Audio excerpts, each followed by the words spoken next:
Hello students, welcome back to CS library. हम लोग पढ़ रहे हैं फर्स्ट ईयर कंप्यूटर साइंस का चैप्टर नंबर 3, जिसमें आज हम लोग पढ़ने जा रहे हैं कैरेक्टराइजिंग कंप्यूटेशनल प्रॉब्लम्स। ठीक है, तो सबसे पहले हम लोग देखेंगे कि कंप्यूटेशनल प्रॉब्लम्स को बेसिकली कौन से स्टेप्स जो हैं वो रिक्वायर होते हैं। To solve a problem computationally we need to understand its characteristics. किसी भी कंप्यूटेशनल प्रॉब्लम्स को सॉल्व करने के लिए हमें उसकी कैरेक्टरिस्टिक्स को अंडरस्टैंड करना जरूरी है। This involves identifying the input the desired output and the process needed to transform the input into outputs। ठीक है, हमें कंप्यूटेशन प्रॉब्लम को सॉल्व करने के लिए उसके स्टेप्स को जो है वो जानना जरूरी है, जिसमें सबसे पहले आता है इनपुट। इनपुट क्या होता है कि जो चीज हम लोग सॉल्व करना चाह रहे हैं, जो प्रॉब्लम हम लोग सॉल्व करवाना चाह रहे हैं, जिस तरह के हमने लास्ट वाले लेक्चर में देखा था और इसके लिए एग्जाम्पल को भी देखा था इसके लिए। ठीक है, उसके बाद सेकंड स्टेप आता है प्रोसेस का। प्रोसेस का मतलब होता है कि एल्गोरिथम उस प्रॉब्लम को किस तरह से सॉल्व करेगा। ठीक है, एंड द थर्ड स्टेप है इज आउटपुट, मतलब एल्गोरिथम हमें सॉल्व करने के बाद जो रिजल्ट देगा उसको बोलते हैं आउटपुट। ठीक है, कंप्यूटेशन प्रॉब्लम को सॉल्व करने के लिए ये 3 स्टेप्स रिक्वायर्ड होते हैं: इनपुट, प्रोसेस एंड आउटपुट। ठीक है, अब हम कंप्यूटेशनल प्रॉब्लम्स को क्लासिफाई करेंगे उनकी कैरेक्टरिस्टिक्स की बेस पर। ठीक है, computational problems can be classified into different categories based on their characteristics and the method required to solve them. Some common classifications include जिसमें इसकी 4 टाइप्स आती हैं। सबसे पहली है डिसीजन प्रॉब्लम्स। डिसीजन प्रॉब्लम्स क्या होती हैं? Problems where the output is a simple yes और नो। ऐसी प्रॉब्लम्स जिनमें एक सिंपल आउटपुट होता है, मतलब हम आउटपुट जो है वो हमारा वो सिंपल होगा, या फिर होगा यस या फिर होगा नो। मतलब हम लोगों ने क्या करना होता है, डिसीजन लेना होता है, या तो होगा ट्रू या फॉल्स, या होगा यस या और नो। ठीक है, फॉर एग्जाम्पल अगर एक एग्जाम्पल लें, अगर हम लोग देखना चाह रहे हैं कि एक स्टूडेंट है वो पास है या फेल, तो इसमें हम लोग क्या कर रहे हैं, अगर तो उसके मार्क्स आए हैं 40% से बिलो है तो फिर हम लोग क्या कहेंगे कि वो फेल है। अगर उसके मार्क्स 40% से ज्यादा है तो फिर हम लोग क्या कहेंगे कि वो पास है। ठीक है, इस तरह से ये एक डिसीजन प्रॉब्लम है।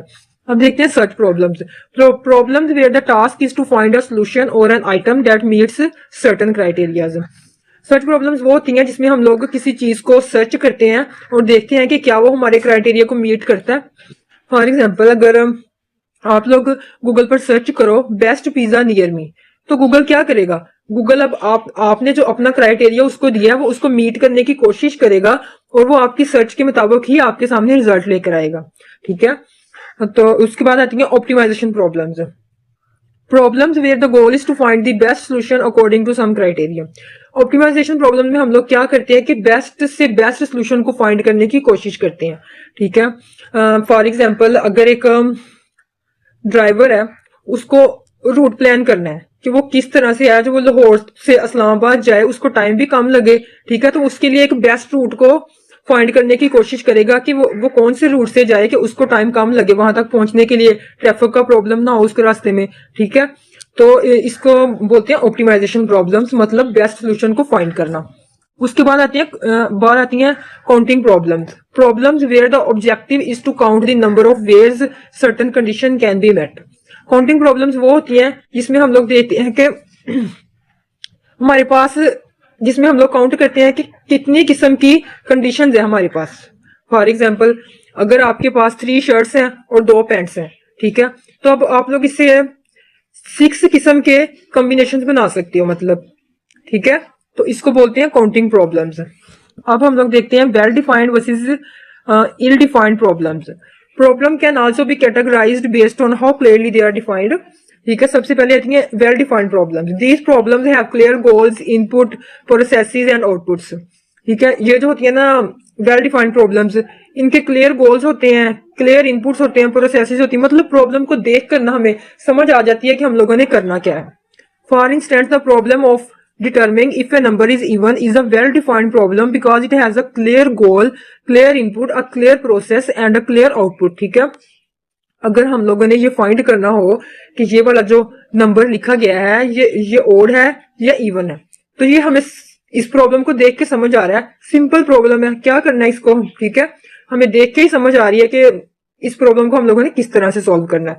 ठीक है, अगर हम लोग इस एक रियल लाइफ एग्जांपल है, मतलब आप रियल लाइफ एग्जांपल है अगर इसकी, फॉर एग्जांपल अगर आप मनी विड्रॉ करवाना चाहते हो तो आप लोग क्या करोगे, एटीएम जाओगे, वहां जाके आप लोग क्या करोगे, मनी जो आपने विड्रॉ करवानी है वो लिखोगे, पिन डालोगे और आपको मिल जाएगी मनी आपकी। ठीक है, ये एक सिंपल प्रॉब्लम है, मतलब आपको क्लियर पता चल रहा है कि आपने क्या करना है। उसके बाद आती है इल डिफाइंड प्रॉब्लम्स। दीज प्रॉब्लम्स ले क्लियर डेफिनेशंस और may have ambiguous goals and requirements. ये ऐसी प्रॉब्लम्स होती हैं जिनको देखकर ना हमें समझ नहीं आती कि अब करना क्या है। अक्सर प्रॉब्लम्स ऐसी होती हैं जिनको देख के ना पता नहीं चल रहा होता कि अब इसमें क्या करना है, इसमें क्या इनपुट होगा या फिर इसका क्या आउटपुट निकलेगा, इसके प्रोसेसेस किस तरह से होंगे। ठीक है, फॉर एग्जाम्पल आप अगर देखो यहाँ पे बुक में एग्जाम्पल दी गई है, how to reduce poverty in Pakistan. ठीक है, ये एक मतलब अभी देख के ना इसको समझ नहीं आ रहा कि एक्चुअली में करना क्या है या कौन से स्टेप्स होंगे जिससे पाकिस्तान में पॉवर्टी को रिड्यूस किया जाता है। फॉर एग्जाम्पल अगर आप किसी सॉफ्टवेयर हाउस में काम करते हो और आपका बॉस आपको बोल देता है कि वेबसाइट को बेटर बनाओ।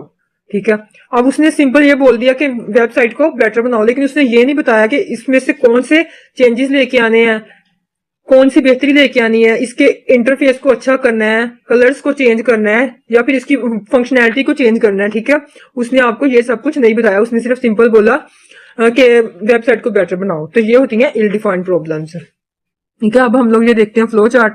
यहाँ पे ये देखिए ये दिया गया है, सबसे पहले है स्टार्ट, यहाँ से जो है प्रॉब्लम स्टार्ट होगी। उसके बाद आता है राइट एंटर एंड टीचर, यहाँ पर आप लोग क्या करोगे, अपना इनपुट दोगे। उसके बाद आता है रीड एक्स, यहाँ पे आपने जो अपना इनपुट दिया उसको आप एक्स वेरिएबल के अंदर स्टोर करोगे। ठीक है, अब ये जो नेक्स्ट आपके सामने है सिंबल, इसको बोलते हैं डायमंड सिंबल। ठीक है, इसमें हम लोग क्या करते हैं, डिसीजन लेते हैं, इसके अंदर कंडीशन चेक होती है। अब देखें अगर फॉर एग्जांपल एक्स के अंदर हम लोगों ने वैल्यू स्टोर करवाई 4, ठीक है, तो यहाँ पे आ जाएगा 4 मोर 2। अगर हम लोग 4 को डिवाइड करें 2 पर और अगर आंसर उसका आ रहा है 0 के इक्वल, तो फिर ये क्या हो जाएगा, इवन। लेकिन अगर यहाँ पे 4 ना हो, कोई और नंबर हो, तो उसका आंसर 0 नहीं आएगा, तो हम क्या कहेंगे कि ये वाला जो नंबर है वो ओड है। अगर 4 की जगह पर हम लोग 5 लिखें तो इसका क्या आ जाएगा आंसर, इसका आंसर आ जाएगा कि ये नंबर ओड है, और उसके बाद हम लोग प्रॉब्लम को एंड कर देंगे। ठीक है, तो ये थी हमारी बिल्कुल सिंपल प्रॉब्लम्स, कंप्यूटेशनल प्रॉब्लम्स, जहां पे हम लोगों ने देखा कि हम लोग कंप्यूटेशनल प्रॉब्लम्स को क्लासिफाई किस तरह से करते हैं। डिसीजन प्रॉब्लम्स आ जाएंगी, उसमें सर्च प्रॉब्लम आ जाएंगी, ऑप्टिमाइजेशन प्रॉब्लम्स है, काउंटिंग प्रॉब्लम्स है। उसके बाद हम लोगों ने देखा कि कौन सी प्रॉब्लम्स वेल डिफाइंड है और कौन सी प्रॉब्लम्स इल डिफाइंड है, और हमने इन सब को रियल लाइफ एग्जांपल्स की मदद से समझा। ठीक है, अगर आपको ये वीडियो अच्छी लगी हो तो हमारे चैनल को लाइक, शेयर और सब्सक्राइब जरूर करें। Keep learning, keep growing, thank you.